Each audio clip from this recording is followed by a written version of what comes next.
Well, good evening to anybody out there streaming on Facebook. I am Kelsey Terosian, and we're waiting for a few more of our attendees to join our meeting here before we get started with the great testing debate.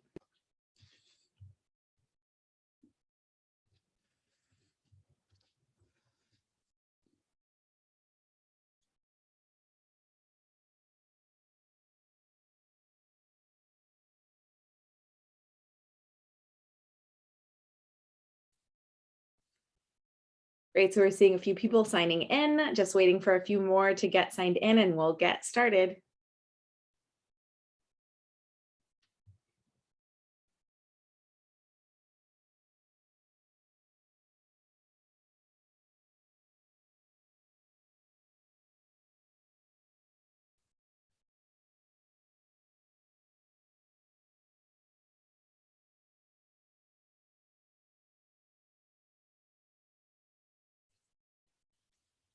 Good evening, everyone, and welcome to our College Talk, the Great Testing Debate, which is a part of our College Admissions Literacy Series, a series dedicated to bringing parents and families better access to higher education and better information about college admissions.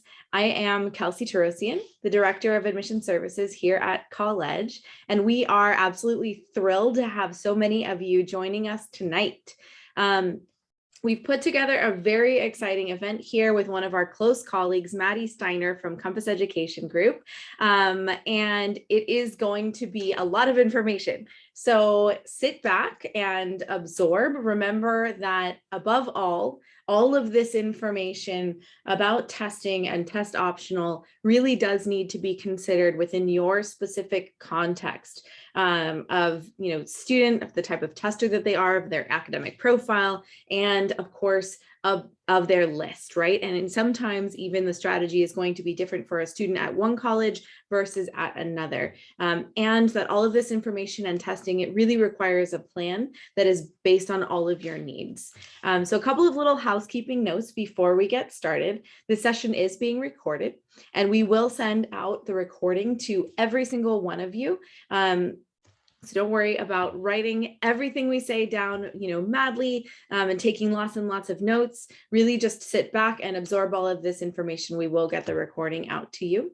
Our goal here today is to reach as many members of the community with the information that they need as possible. So if you are streaming on Facebook, go ahead and hit like if you are finding this useful so that we know how we're doing. And of course, I want to encourage all of you to go ahead and pop any questions that you may have into the Q&A as we go. We will save time and make sure to facilitate Q&A at the end of tonight's event. If you don't know where the Q&A is, just roll your mouse over typically the bottom of your Zoom screen, and you should see in that little control bar, there's an icon labeled Q&A.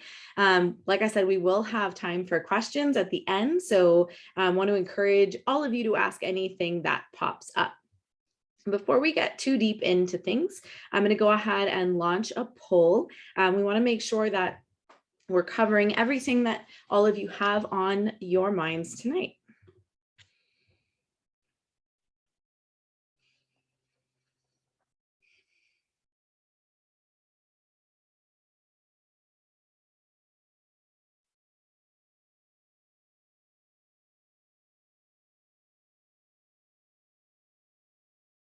Okay, great. So I see some answers starting to come in. So I'm interested on kind of an update of what we've seen thus far in the 2021-22 admission cycle. We're definitely going to cover that. Some, information about how to decide between an SAT or ACT. Okay, great. How the test optional movement has changed college admissions. I see that a lot of people are wondering of that. Okay, great. So I think everybody has had a chance to answer our poll. So I'm going to go ahead and end it and share the results. So you can see that everybody is wondering about the test optional movement and how it has changed college admission. So that is absolutely one of the things that we'll unpack today. Wonderful. All right. So for any of you out there who don't know us yet, College is a private college admissions advisory group.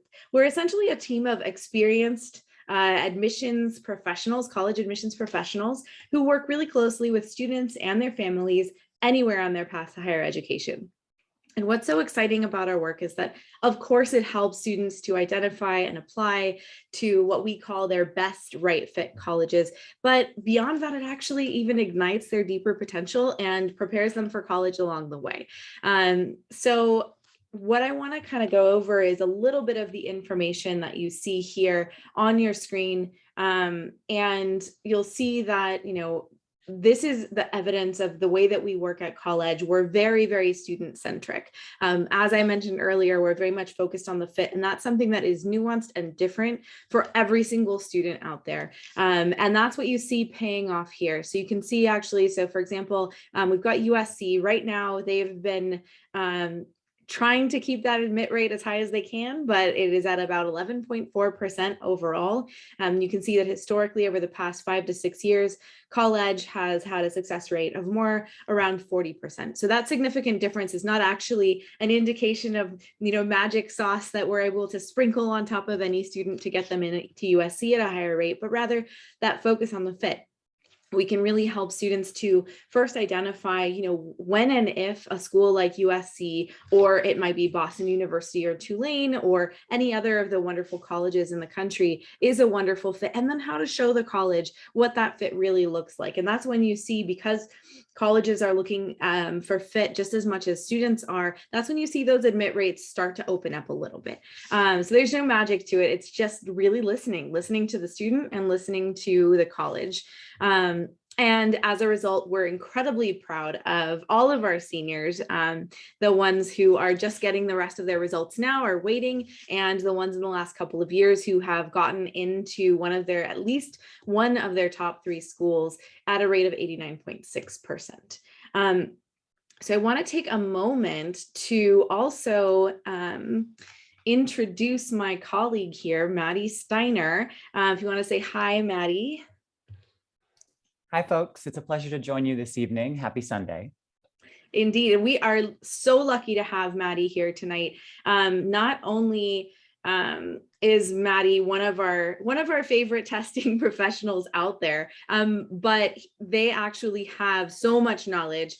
Prior to joining Compass Education Group, Maddie obtained their MA from the University of Chicago. Very impressive to me and to anybody else who knows the rigor of University of Chicago. And before that, obtained their BA from UC Santa Cruz. They have over a decade of experience in the field of test preparation, having worked as an instructor, consultant, keynote speaker on the topic of admissions testing. And what I love about Compass is that not only are they very aligned with our student-centric values, but they have this very kind of data-driven and curious approach. So Maddie's going to be introducing some of their wonderful pool of data over the course of tonight. So I'm so happy that you're joining us. And before we get to Maddie's information, I kind of want to contextualize a little bit of the admissions landscape and what we have out there.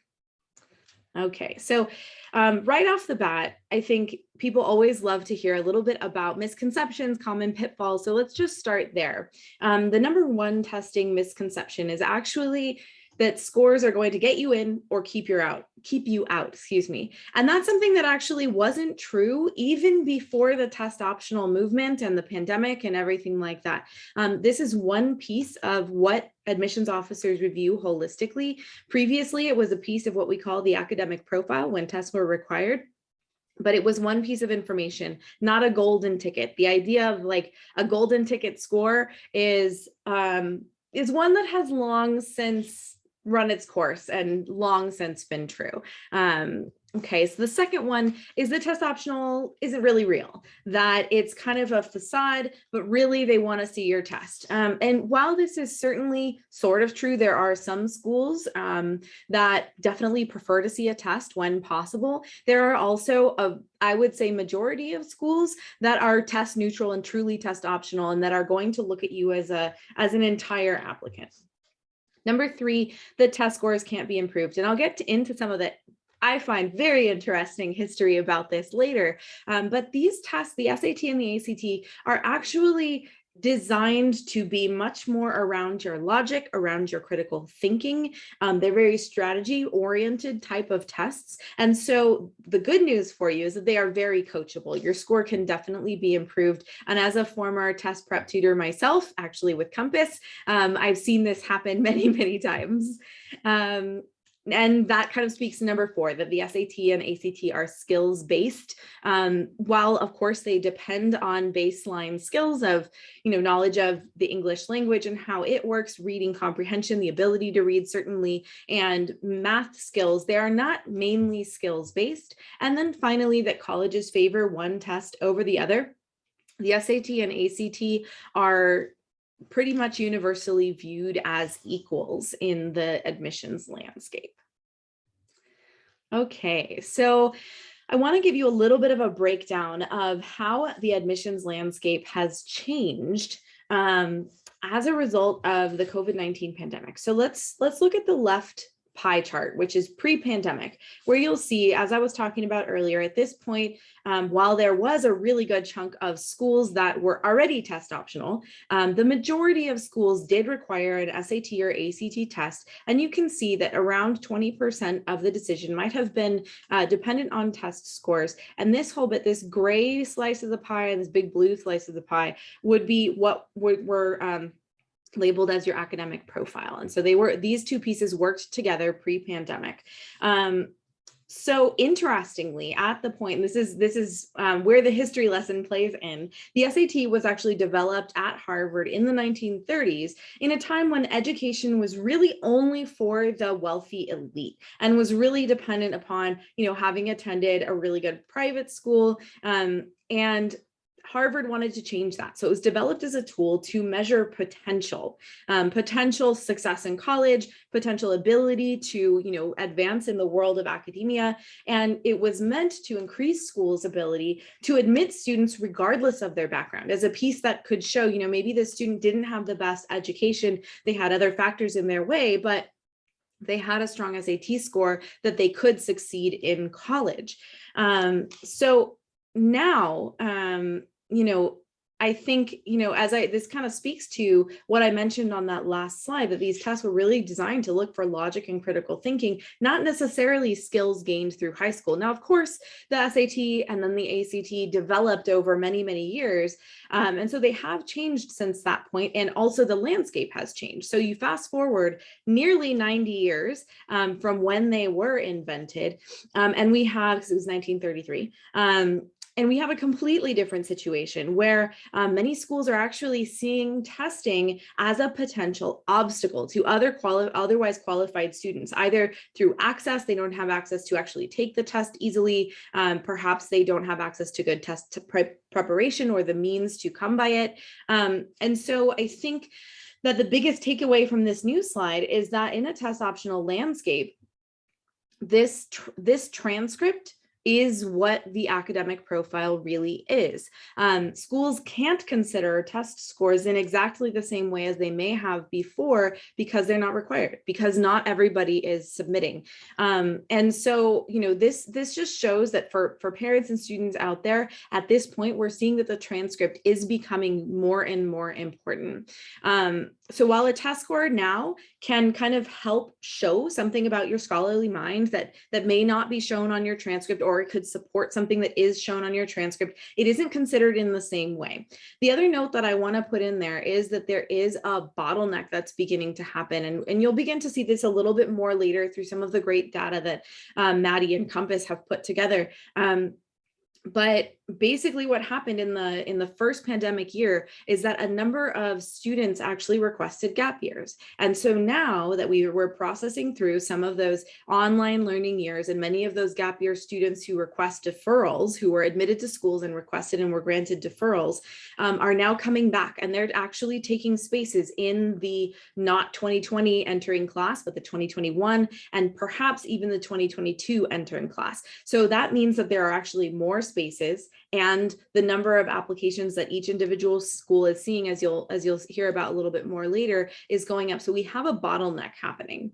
And one thing that we've noticed in this year's early admissions is that schools seem to be focusing actually even more strictly on the transcript than even last year. Beyond the GPA, right? Everybody knows that schools will look at your overall cumulative GPA, but actually they also want to look at the story that your transcript is telling. They want to see that you're getting better and better at schools. They want to see more and more A's as you go and you get into sophomore and junior and then senior year, depending on when you apply. They also want to see an increase in rigor. They want to see that you've challenged yourself, that, maybe you've added in more honors courses, maybe APs, maybe your school actually offers their own signature advanced studies courses. They can see that. It's all taken in context, but I think the point is that students, your number one job is to be the best student that you can possibly be. So now I am absolutely thrilled to hand it over to my colleague, Maddie. Hopefully that's some helpful context. And Maddie is going to launch us into the details of testing, test optional, and all of the repercussions therein. Awesome. Thank you so much, Kelsey. And again, thank you, folks. I know it's a Sunday night. You'd probably rather kick back, have some dinner. Some of you are probably eating or drinking something as I'm speaking, and I won't judge you for it, of course. I also want to slightly apologize for the ghostly lighting. We continue to be in the era of virtual times, and I spirited myself away to my bedroom while my husband is cooking dinner.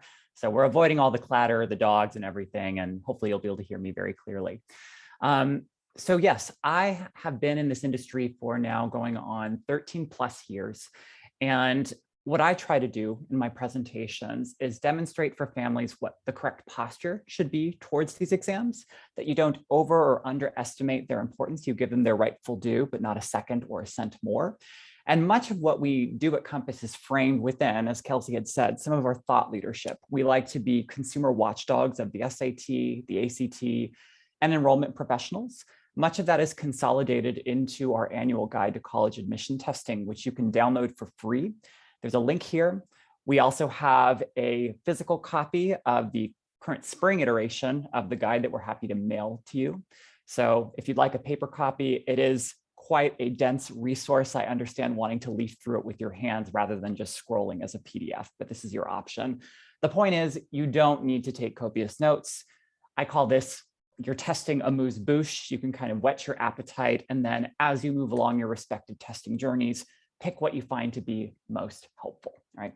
So we're not going to be talking about test preparation really per se. This is not going to be a thinly veiled sales pitch for Compass. We're mostly talking about what is happening in the landscape.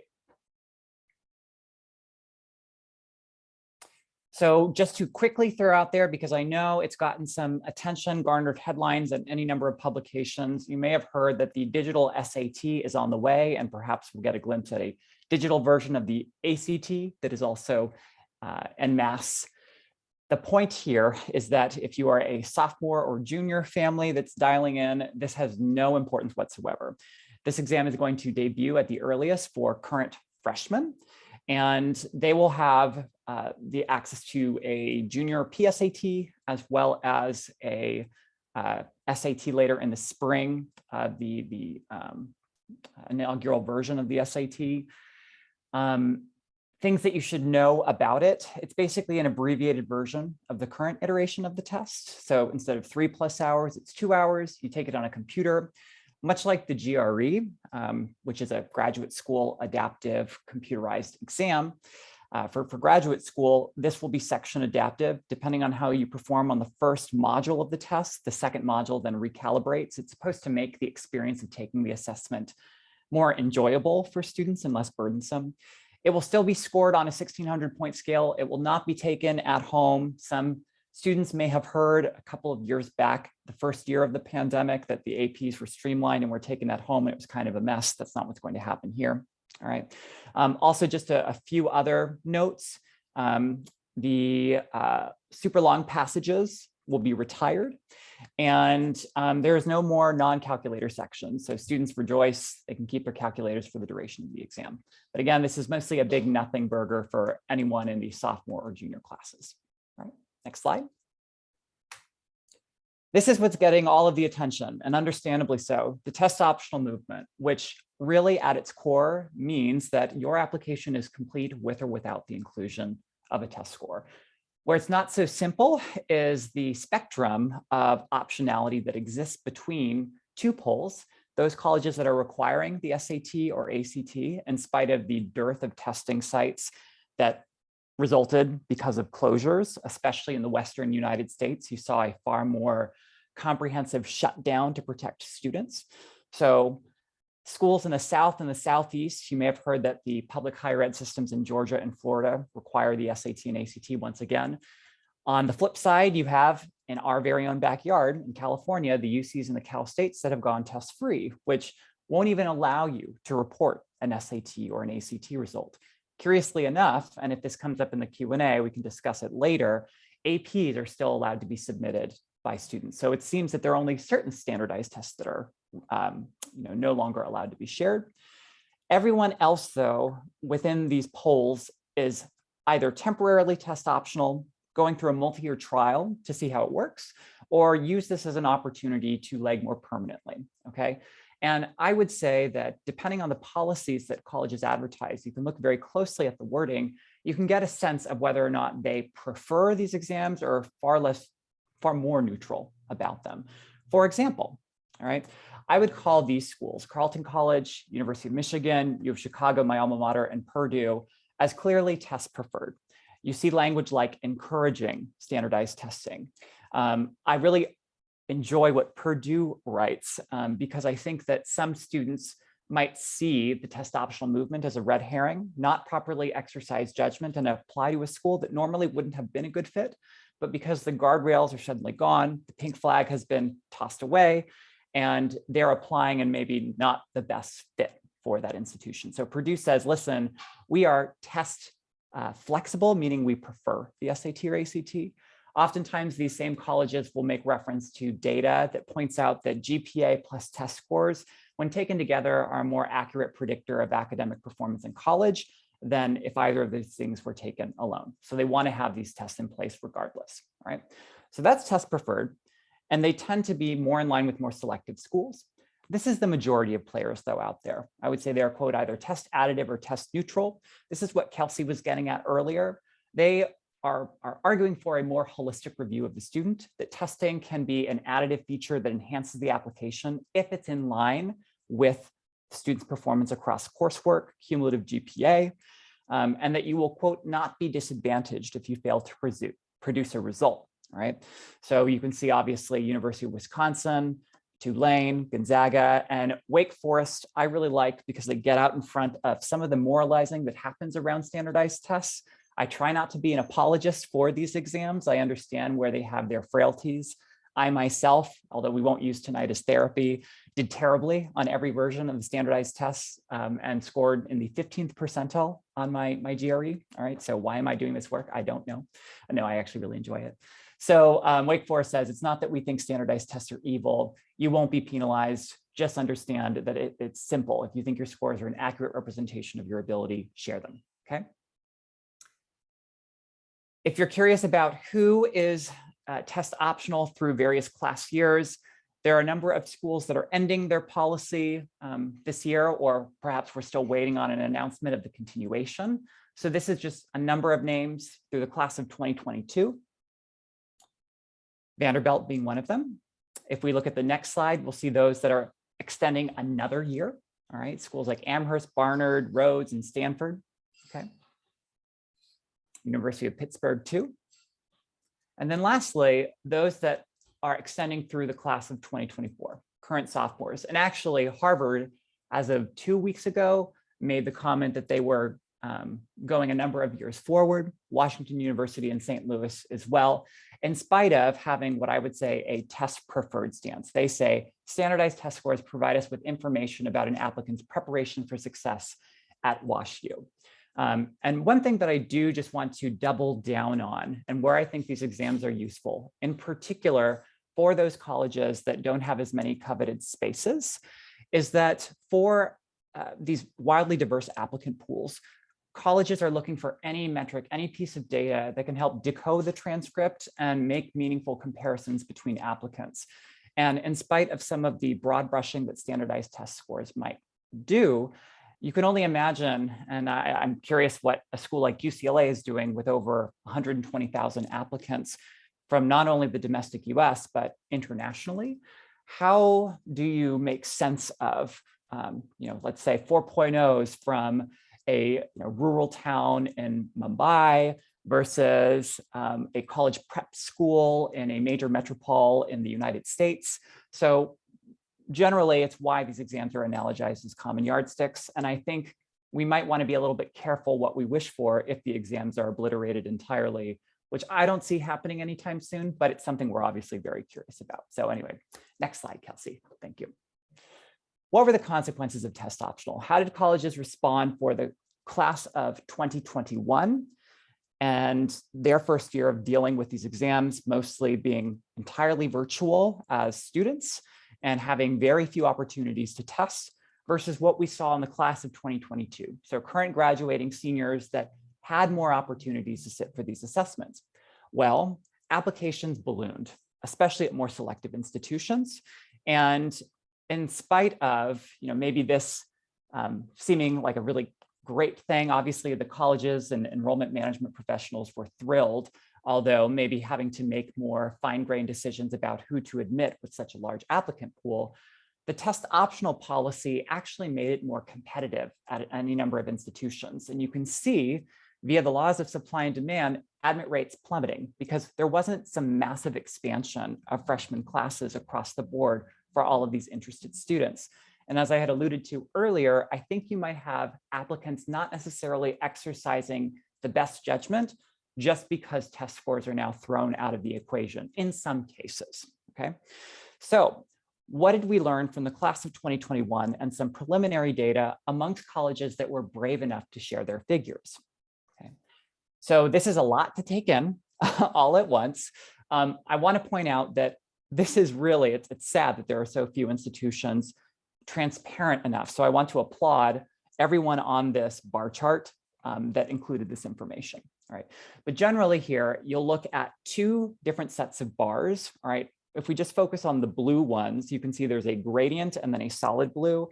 We're looking at admit rates with test scores and admit rates without tests, right? If you start at the left-hand side of this chart, you'll see institutions like Northeastern, Swarthmore, and Tufts in their ED1 decision that saw near parity in admit rates for students with and without scores. They were very much, I think, walking their talk of the test optional movement, even though they may have had a more either test additive neutral stance or test preferred stance. However, as we venture over to the right-hand side of this graph, we see schools like Davidson, Emory, Colgate, and Georgia Tech, where there's this multiplier. The admit rate with students applying with scores dwarfs those without tests. And it might cause you to raise an eyebrow of suspicion and wonder, well, were these schools being earnest in how they were articulating their stance on testing? I don't want to say that there's a clear causal relationship. We don't know anything about the nature of the scores being shared according to this data. I think it's fair to say that a high test score is probably better than not submitting any score whatsoever. I also think there are some correlative effects happening. So students that are applying with high scores also tend to be strong applicants because their grades and GPA usually are stronger. They might have other high-performing qualitative aspects of their application, personal statements, letters of recommendation, extracurriculars, et cetera, right? And I also want to place one more caveat here and say that we're seeing an unprecedented number of students across the board, regardless of selectivity, being admitted to schools without test scores, okay? So this is really exciting. It's something that I wish, as a good student, bad tester, that I could have taken advantage of, but it's really one of the kind of odd silver linings of this pandemic is the reformation in testing policies that's happening. And just to add a tiny bit to that from the admissions side here, Maddie, first of all, keep in mind that a lot of applications, not now, pretty much all colleges will want to see applicants and admissions from every single state in the United States, right? But that said, if we take some of these schools, like for example, Davidson, there are lots of people in LA who have never heard of Davidson, but over on the southern part of the West Coast in the Carolinas where Davidson resides, it's much more well known. And it should be noted that for most of the South, there were more test availability, right? There was more test availability. And so that's also another piece that may be contributing here. And I just want to kind of draw that attention. And as Maddie kind of alluded to, pre-pandemic, a test optional school would expect to see around 85% of their applicants, 85 to 90% of their applicants submit with a test score, even though they didn't have to. Now they're seeing something more in the range of 40 to 50% submitting without test scores, which is huge and very exciting. So this secondary path for all of the, not so awesome testers of the world is really there, and it's ripe. Mm-hmm. Yes, thank you for making that point, Kelsey.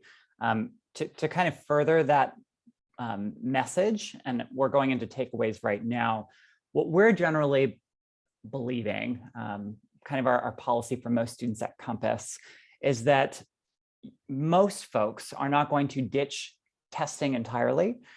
They likely won't necessarily know how the landscape will have shuffled out, and they might end up applying to colleges as seniors that have reverted to requiring these exams, have extended test optional policies, show some of that more preferred or neutral terminology.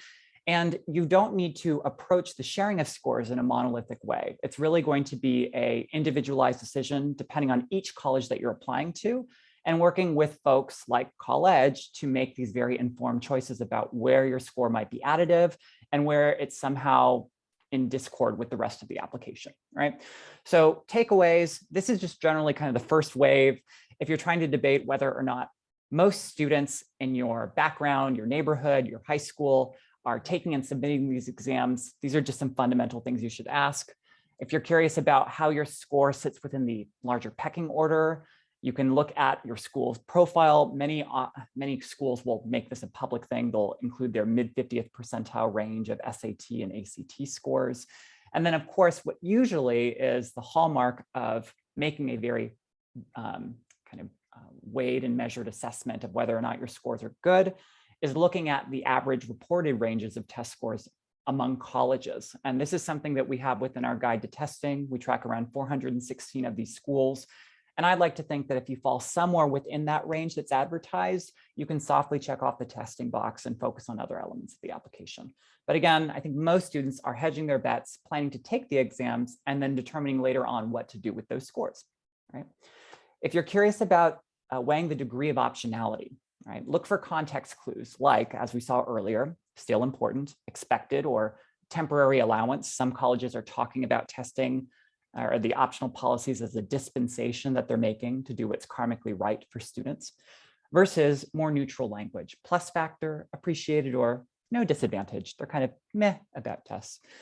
For highly selective colleges, don't be surprised if most applicants are looking for any way to self-differentiate, right? So if you are applying to a school, let's say that has an admit rate of less than 20%, and as we've seen, those admit rates are starting to decline little by little because of test optional policies and an influx of applicants. They're likely going to have a shiny score that they want to share. Not to say that you'll be barred from entry, but you'll be maybe a little bit more anomalous within the pack of applicants. If you're on the fence about sending a score, you probably should. Don't let colleges speculate. This is an interesting one because I see lots of families wringing their hands, students especially. And the question is, again, does that absence somehow impact me? Or is it better just to share the information, even if it's not ideal? The best analogy for this is like, I guess, if you had the opportunity to report a letter grade or a pass-fail on your transcript. I know many schools across the country reverted to pass-fail in some cases or allowed students to share what they received letter grade-wise. And I think even if you have a kiddo that in their really hard chemistry class got a B or a B plus, and they're annoyed that some of their best friends got A's or A minuses, rather than including that pass, which brings that eyebrow of suspicion that might cause a college to suspect that you did less well than your B or your B plus, why not just share that information, even if you think it's a little bit middling or not ideal, okay? The last thing, which goes beyond the scope of tonight's presentation, is how tests are used beyond just making predictions about readiness and academic performance, right? So colleges are constantly crunching the numbers and trying to predict yield. how likely a student will say yes to the dance after they receive an offer letter. And they want their yield to be as high as possible. So that way, when they make offers or give out merit scholarships and things like that, they can fill their classes appropriately. And occasionally a phrase that we've heard is that high scores may help earn admission, outstanding scores may earn rewards. You might have a student, for example, who applies with a score that is stratospheric and far and away above what the advertised range is for an individual school. That might cause the admissions office to, on the one hand, say this student is using us as a backup, they're ultimately not interested. Or if they're being a little bit mercenary about this, they might say, this is a student that's interested, but we need to bring them in. We need to find a way to lure them. So why not offer more merit aid? And they might bite, mixing up all of my analogies now. So yes, nothing to worry about, and something that I am less adept at talking about, but I think it's a part of the equation that we should consider, right? Exam choice and timing. So this is where we're going to wrap things up tonight. So thank you for making it until the very end. There tends to be a lot of fretting about these two tests, SAT and ACT. I think it's a little overwrought, though. Ultimately, these exams, and I say this from the perspective of someone who's a fraternal twin myself, I think they're more like fraternal twins that have a ton of underlying DNA, right? So the content is relatively similar. The way in which, though, that content is presented, the costuming of these questions can vary a bit. You might hear rumors about, let's say, the SAT having longer, more dense passages, but giving students more seconds per question versus the fast and furious ACT with much more straightforward answers. The point is, at Compass, we usually let data do the talking and recommend students to take practice versions of both an SAT and an ACT.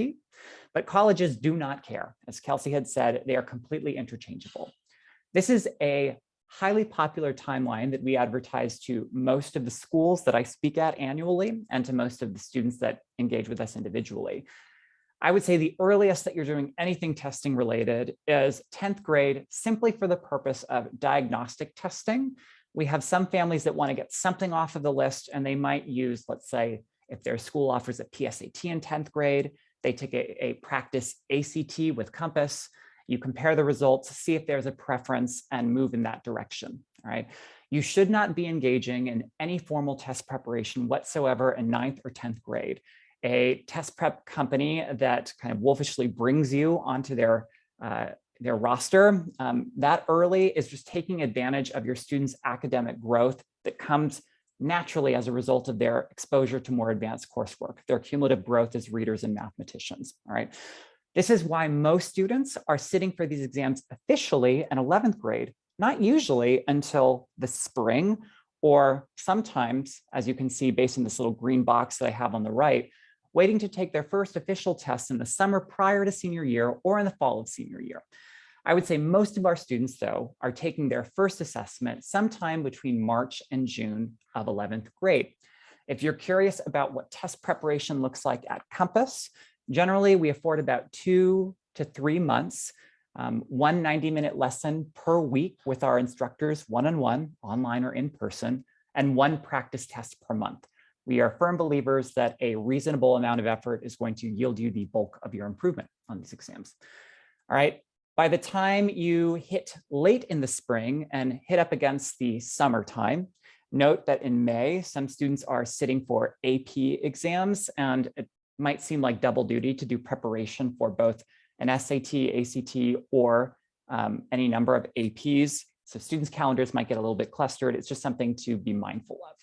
By the time you hit summer, all right, you're going to have this moment of reckoning where, based on a single score or two, you'll refine your college list, determine whether or not you have any fuel left in the tank, and you want to take the exam again, possibly do a little bit of preparation.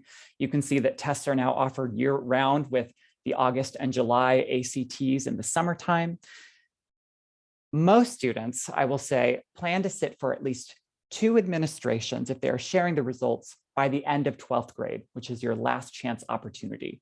Depending on either regular decision or early action, early decision deadlines, your window might close closer to November, or you might have until the end of your first semester of senior year. The reason why most students take these exams at least twice officially is to take advantage of something known as super scoring. All right, this is where a college will look at the highest subscores across multiple administrations. So on the SAT, you see your math and your verbal, ACT, reading, science, English, etc. If you have kind of a lopsided score on one exam, but the gaps are filled on another, they'll take basically your highest achieving areas, bring them together into this new Franken test score. And that's ultimately what's evaluated. And you can't take advantage of super scoring if you only have a single score that you want to share, right? Cool. Here's how you make the choice with a concordance. Again, this is what College Board and ACT put their hands together, sang some kumbaya, and we're like, we want to make the lives of colleges and students easier. We want them to be able to make apples to apples comparisons between our exams. So for example, you might have a student that takes a practice ACT, and then their PSAT results come back in December of 11th grade. And bingo, this kid falls into the favor SAT zone. We follow those grid lines, and with the scores alone, we can make a thoughtful choice and not look back at the ACT. Unfortunately, this only happens about 20 to 25% of the time in either direction. What's far more common is this, okay? So we have a kiddo who is a native test taker here, already at a 31 on their practice ACT, and then also a 1400 on their PSAT. Again, this could be sophomore or junior year. This student is performing commensurately. This is what's most common. And honestly, in spite of some of the conceptual differences, the math content I often talk about, the ACT being kind of broader and more shallow in its coverage of concepts, but includes some geometry and trig, whereas the SAT is more algebra-centric. Really, I'll usually just ask students after this exercise, which of these felt kind of less bad for you. It's not going to be a winner chicken dinner decision. A student will never come home and say, oh my God, I love taking that practice ACT. Instead, though, they will have a little bit of bias, some buy-in. And if you are engaging in any form of test prep, this will ensure that they are putting in the effort to get an optimal increase in their scores, right? If you are curious about additional practice test opportunities, this is something that we offer both in person at Compass as well as virtually, and we'll likely continue to do this well into the future. If you have a virtual or in-person proctored exam, we do this at both our Beverly Hills office, and we have locations in both the South Bay and Pasadena. Definitely check in with one of our directors. But if you want to avoid the nominal $50 fee, and self-proctor an exam, we can provide that to you for no cost whatsoever, a complimentary SAT and ACT. Check out the link after tonight's presentation if you're curious. Cool. Wonderful, Maddie. Thank you so much. This was incredibly valuable, not to mention interesting. And I think the biggest takeaway that I'm hoping everyone walks away with is that it is important to be aware and to create a testing plan that is tethered to both you or the student and the list of colleges. There's no one size fits all. And I just want to underline something that Maddie said earlier with regards to generally planning to test if you haven't yet, if you're still on your path to college admissions. Think about it this way. The goal is to keep as many college doors as wide open to you as we possibly can, up until the point where you decide on that final college list. So planning to test does that, because there are schools that definitely favor, there are, if you're a freshman or you're a sophomore, there can be changes in policy and all of that before you apply. So generally speaking, I think just want to underline that planning to test in general is a good idea, unless there's a real reason not to. I also want to invite all of you to our next event, which is decision time, what to do while you're waiting and what to do once you've gotten in. As you can probably guess from the title, this is a little bit geared towards our current seniors who are waiting to hear, hopefully not with too much hand wringing or nail biting, but from the rest of their colleges. But it's also something that I really want to invite all of you freshmen, sophomores, and juniors out there. Making this decision is so deeply based in research and self-knowledge. And that's really what we're going to be talking through. You're going to get to learn a lot about how admissions has worked, but also how to identify fit, how to make that decision, what opportunities and resources are out there for you to do research and to visit. So I'm going to go ahead and pop the link to sign up for this. This is another one of our open community events in our college admissions literacy series. And I hope to see all of you there. Also, as the goal of these events is to reach as many members of the community as possible, please do feel free to invite anyone you think might benefit. And when you get the recording, your copy of it after the fact, after tonight's event, please do also feel free to forward it on or post it on your social media pages. So we're going to get to questions in just a second, and I want to encourage all of you to stay on and listen to the Q&A. Often I do find that this is where some of the hidden gems of any live session can be, and we will have one final poll. We would love to hear your feedback. We're always looking to grow and improve and want to make sure that we are getting you the information that you need. So while all of you are thinking about some questions, I do have one that's come in, and I have a couple of other questions that are, I think, on lots and lots of people's minds. But this is a particularly good one that came on early on from one of our viewers, Maddie, which I think is a great one for you. Do you recommend taking the optional essay portion of the ACT? And what are the pros and cons to that decision? Awesome. Yeah, this is a great question. Unfortunately, it's one that I can answer definitively. So there are only 3 colleges out there: Martin Luther College, the University of Wisconsin, or excuse me, Montana Western, and the U.S. Military Academy at West Point that require the optional ACT essay. You may have heard that College Board cut ties with its optional SAT essay, and for good reason. Most students, after doing 3 hours of multiple choice, have scrambled egg brains and don't submit the best writing samples. So I think colleges have taken note. They don't put too much stock in these optional essays. If you aren't applying to one of those schools, do not take it. It's just a waste of time. It's not incorporated into the composite or scaled score that most colleges care about. On the ACT, it lives in its own little silo. So our general advising is steer clear. Great advice, Maddie. And I think, with these tests, they're really long.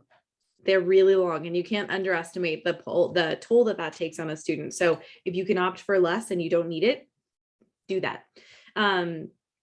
Okay, so another one is what is that we've been hearing a lot, and I think would be great for you to speak on, Maddie, is what is the best way to compare your list to the information out there on whether a school is test optional or not? And really, how do you find, you've mentioned some of this language, but how do you find that language? Is it just through counselor knowledge, or are there other resources online where you can find out if a school is test neutral or test preferred? Yeah, this is where I think you as families need to do a little bit of detective work. Of course, you can have someone almost like a personal trainer guiding you through this, like via College. Our directors do something very similar as well.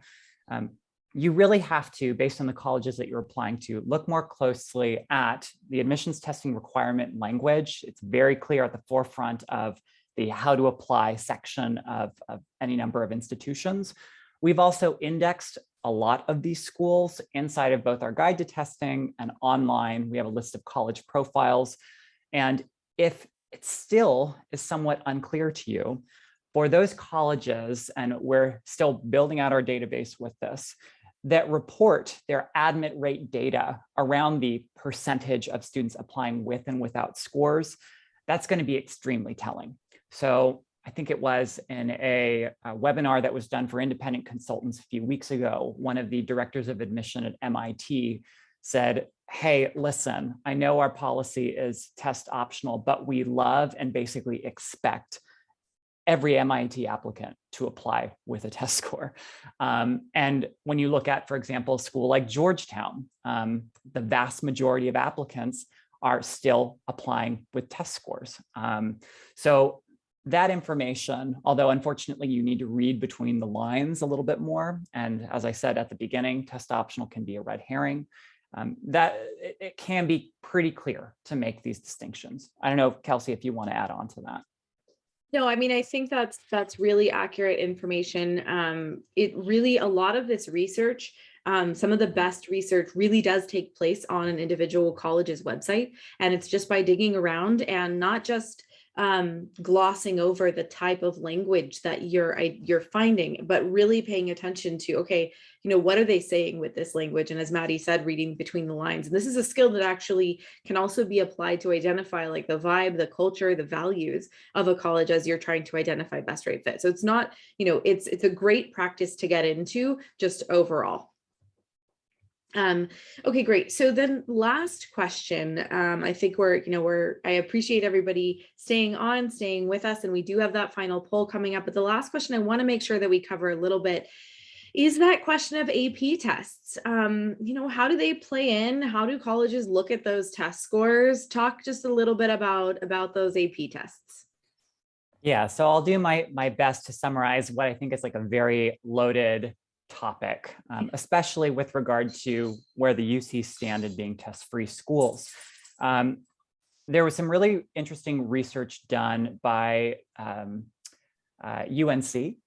and they had found that basically a student's academic performance in college beyond, I think it was something like 5 AP exams and participation in 5 AP courses didn't really tell anything demonstrable about them being that much better as students.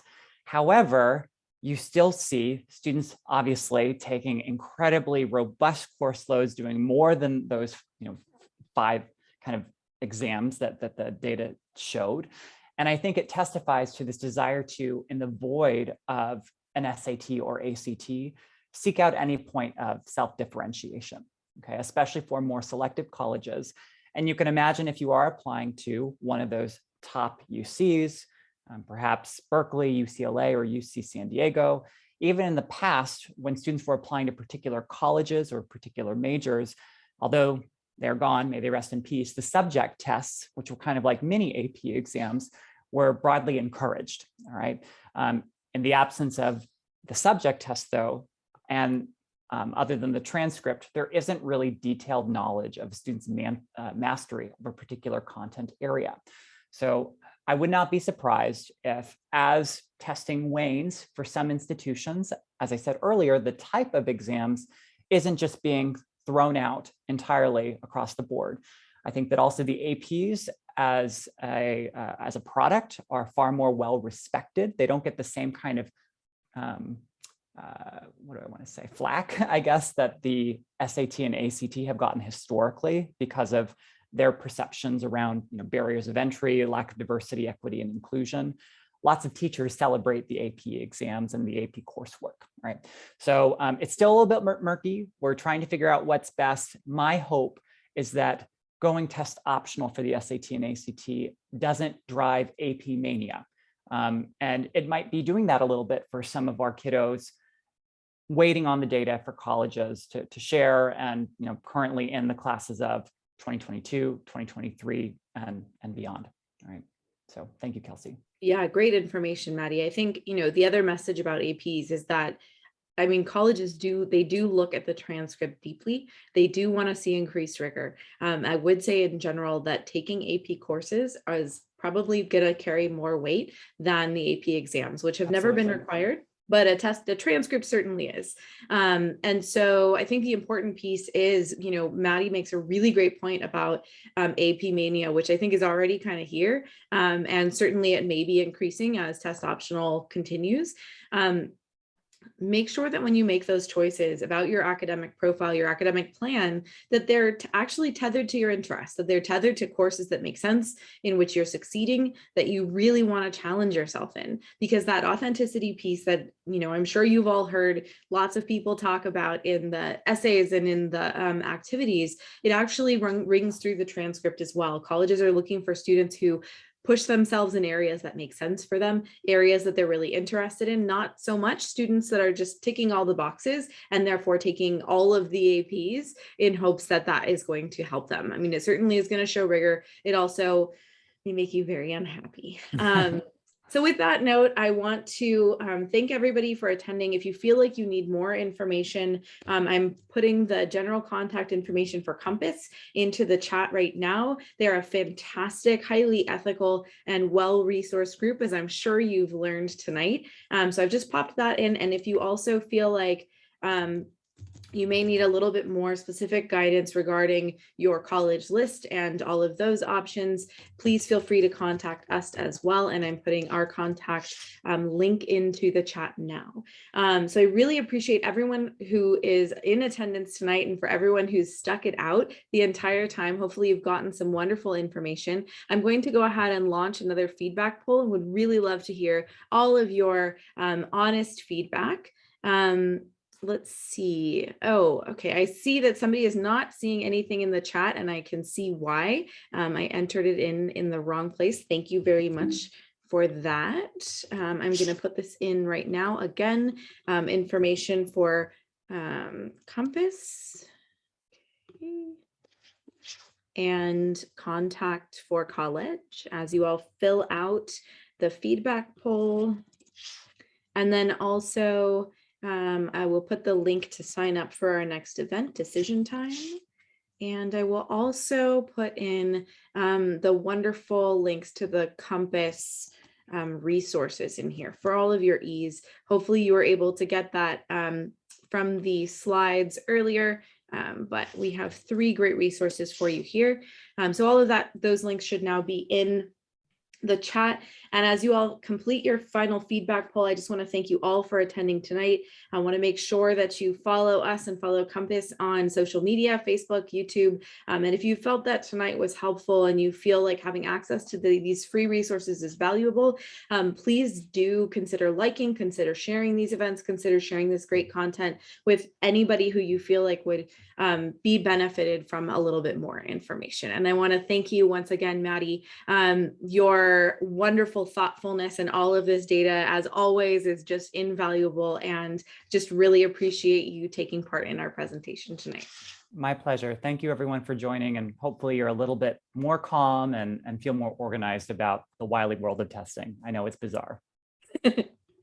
Wonderful. All right. Good night, everybody.